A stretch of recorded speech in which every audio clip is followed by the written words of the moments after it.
Mr. Chairman. Yeah, thanks, Senator Warren.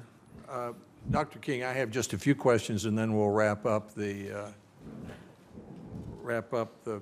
hearing. Senator Roberts asked you questions about academic standards, and you gave an answer, so I don't think I need to ask that. But there's a pattern in this legislation which is pretty unusual, and it comes from the fact that those of us who voted for it, and in the Senate, 85-15, and the House, the President signed it, felt like the department was overreaching. And so there are some literal specific prohibitions in the law about what the Secretary should not do to reemphasize our determination that this is an important shift of direction, which you've acknowledged in your testimony, to try to put more of the responsibility, to restore more of the responsibility to those closest to the children. One of those is on challenging academic standards. I asked Dr. Evers, the superintendent of instruction for Wisconsin, on Tuesday. I said, do you read the new law to say that if Wisconsin wants to have Common Core, which it does, I believe, that it may. If it does not want to have Common Core, that it may not. That if it wants part of Common Core or more than Common Core, it can do that. It simply has to have challenging academic standards that are related to the entrance requirements for the public institutions. That's the way he read that. Let me ask you about teacher evaluation. Under the waivers that the department granted to 42 states, the department took the position that if you want a waiver from the provisions of No Child Left Behind, which, and if you didn't get a waiver, it in effect meant that almost all your schools were labeled as failing. In order to get a waiver, the department said, we'd like for you to do a few other things. Sort of a mother may I process, I described it. One of those was teacher evaluation. Now, I'm a big fan of teacher evaluation. In fact, I earned, if the National Education Association could have had a grade of lower than an F, I would have earned it 30 years ago when Tennessee became the first state to pay teachers more for teaching well. I actually think that finding fair ways to reward outstanding teaching is the holy grail of public education. But when I came to Washington, I did not think that we should be telling states how to evaluate teachers. Yet, to get a waiver, there were some very specific definitions about what a teacher evaluation system should be. And in fact, 3 states, Iowa was one, Washington was another, California was another, had their waivers either rejected or revoked because the Secretary didn't believe their teacher evaluation system met his standards. Now, the new law allows, but does not require states and districts to use funds, mostly Title II funds, to support teacher and principal evaluation based upon multiple measures, but it prohibits the Secretary or any other officer of the federal government from mandating, directing, or controlling any aspect of a teacher, principal, or other school leader evaluation system or specific measure of educator effectiveness or quality. Now, to simplify it, do you agree that that means that the Secretary of Education does not now need to approve the teacher evaluation system in a state? Yes, and I think the law is clear that teacher evaluation systems are to be designed by states and districts. Do you agree, however, that finding fair ways to evaluate teachers is immensely important to the future of our system of public education, and that it would be a good idea for the Secretary to look for ways to encourage it and honor those who do it well, and to make states aware that they could use the $2.5 billion or so that's in the Title II money for that purpose, and that we have the Teacher Incentive Fund, which has about $230 million in it, to help local school districts who wish to find new ways to do that, to do it. Absolutely. I think the Teacher and School Leader Incentive Fund creates an opportunity for important local innovation and evidence gathering around effective models of evaluation. I also think the equity plans that states are working on to ensure equitable access to effective teaching is going to foster a set of innovations and evidence that states can share, and we have an opportunity to lift up best practice. One of the things we heard most about was testing. And when we started out writing the new law, I suggested that maybe we get rid of the 17 federal test requirements because we had such a blowback on the testing.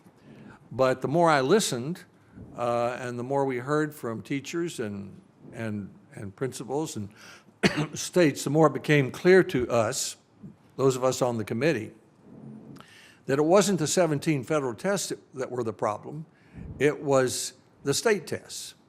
And that in fact, the 17 federal tests, which aren't really federal tests, they're required by the federal government, but they're state design tests from years 3 through 12. They probably don't take more than 2 hours or so per test over that period of time to be done, were important, and that those results needed to be, those tests needed to be given. We need to know the results. They need to be disaggregated so people will know what was happening. So the solution we came to, and the problem we found, was that it was the federal test-based accountability system, which is fancy language for saying because the federal government decided what to do about the results of the test and attached so many consequences to just those tests, that was incentivizing states to give a lot of tests to prepare for those 17 federally required tests. So the thrust of this legislation is to say, keep the tests, report it so we know how the children are doing, but restore to states and communities and classroom teachers the decisions for what to do about the test. And in that, in other words, the states would come up with the accountability system. Now, there's some requirements about what the accountability system should have in it. State tests, graduation rates, a few other things. But also says the Secretary is prohibited from prescribing the weight of any measure or indicator used to identify or meaningfully differentiate schools in the accountability system. Do you intend to follow that provision and the intent behind it? Certainly, as we move forward, we intend to follow the letter of the law. I think you're right that we have seen over the last 10 years, because of the narrow focus of No Child Left Behind on test-based accountability, we have seen a proliferation of tests in some places, both at the state level and at the district level. And I think the new law gives us an opportunity for a reset on that and for state and local conversations about right-sizing the amount of assessment. And if I'm not mistaken, you've already issued a guidance to suggest to states what might amount to over-testing, but it's not a mandate. It's a suggestion. Am I correct? We've given them guidance on how they can use federal funds at the state and district level to review the assessments that are given, figure out if some are unnecessary or redundant, and also figure out if some are of low quality and should be replaced by more performance-based assessments. But the spirit is, here's how you might do that, not how you must do that. That's right. Well, I applaud that, which is why I bring it up, because I think that's the spirit of the law as well as the letter of the law. Same with identifying and fixing low-performing schools. This was important to a lot of people. Senator Murphy mentioned that. It was important to the president that there be a provision in the bill, and so it's there. But what's also there is that the Secretary is prohibited from telling states how to fix so-called low-performing schools. But beforehand, with the waivers, there were 6 different ways to do that. And I remember putting in the legislation a few years ago that a 7th way would be that the state could come up with its own version of how to fix a low-performing school. Next thing I knew, within about a year, the department had issued a regulation defining how the state could do it, which was contrary to the purpose. But in the same spirit, do you agree that while it's important that states identify and schools that are in need of improvement, and that there are a number of steps to take, and it's quite a long, there are a number of things to do, that in the end, the Secretary is prohibited from prescribing the specific methodology used by states to differentiate or identify schools, and any specific school support or improvement strategies that the state or local education agencies establish and implement to intervene, support, and improve schools and improve student outcomes. I mean, we certainly, as we move forward with state flexibility around design of their accountability systems and design of their interventions, will adhere to the letter of the law. We think that state and local flexibility is a good thing. Again, I do think it is important that there are parameters around an equity focus, and where those interventions are not helping to close achievement gaps, we all have to remain vigilant that states intensify or change those interventions to make sure they get to closing achievement gaps and better outcomes. There'll probably be some gray areas as they come up, but we had a spirited debate about that, both in the committee and on the floor of the Senate. Senator Murphy, for example, offered an amendment that would have had, more stricter guardrails, I think would be one way to say it, more federal supervision of what the states were doing in a variety of areas in the accountability system. That amendment lost. It only got 43 votes. It didn't pass. Just as I offered an amendment to give states the ability to take all the federal money and let it follow the children to the school of their choice, called Scholarships for Kids. That got about 43 votes. That didn't pass. So I don't expect you to implement a school choice or voucher program because it didn't make it into the law, and we hope you will respect the consensus we came to. Let me move on and conclude with just a couple of questions about higher education. And this is really an area where I think, as we discussed when you and I visited earlier this week, you and the administration have an opportunity. As you know, my attitude toward you or any of the other president's cabinet members in our jurisdiction is that once you're confirmed, I want to do my best to create an environment in which you can succeed, because if you succeed, then our country and our children and our schools succeed. That also applies to our colleges and universities, and this committee's done a lot of important work on two areas. One is making it simpler and easier to apply for student aid and to pay back student loans. That's one. And another is to cut through the jungle of red tape that interferes with the way, to Senator Roberts' point, the way schools, the way our 6,000 colleges and universities are managed. We have lots of bipartisan agreement on that, and one area is the so-called FAST Act that Senator Bennett and I and Booker and King and Isaacson and Burr all support. We want to reduce the number of questions on this federal student aid application form.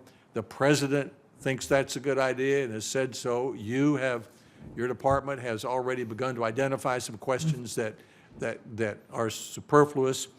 Senator Bennett and I wanted to take the 108 questions that 20 million families fill out down to 2.